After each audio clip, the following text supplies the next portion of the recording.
We got to spend a minute on Fani Willis. Speaking of paying in cash and corruption, got to talk about Fani.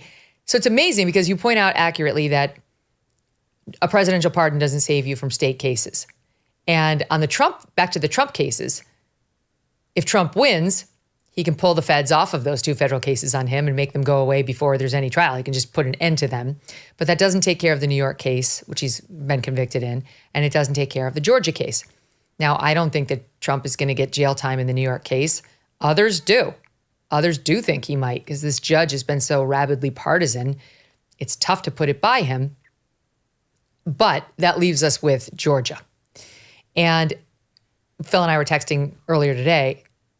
Georgia's kind of done. It's done for now. Yeah. Ashley Merchant stopped Georgia in its tracks. It remains stopped because the Georgia Appellate Court took up the issue of whether Fani and Nathan both should have been mandatorily disqualified, and nothing really is happening in the case while that appeal is pending. So tell us what the appellate panel that they drew to hear this case looks like, Phil, and how you like the chances of a reversal given these judges. They're conservative judges. I mean, our judges are technically nonpartisan, but they are all conservative. They were appointed by Republican governors. One of them even by a current Governor Kemp. But one of these guys comes from I think all of them, but some of them more than others come from very, very red parts of the state. So from you looking at it just from the political lens, I got to think Fani Willis is probably not liking this panel, but I think the defense that's raising these claims, I do think they like the panel.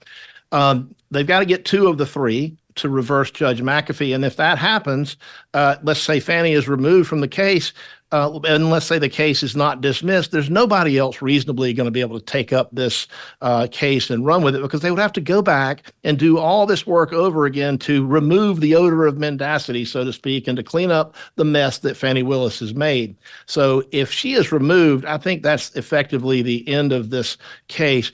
If she's not removed by the Court of Appeals, then the defense gets to ask the Georgia Supreme Court to take another stab at getting her removed. So this case is, at best, it's going to be mired down in this appeal for months and months and months, and it's probably going to be dying on the vine the entire time. So I don't think how many judges on that appellate court that they're going to next? How many? It's judges? It's like 25, but there's only 3 in this panel. So it's just a panel of 3. That's the way it's divided. Now they can ask for what's called a rehearing before the whole court, before there's something to the Supreme Court. But needless to say, I think that.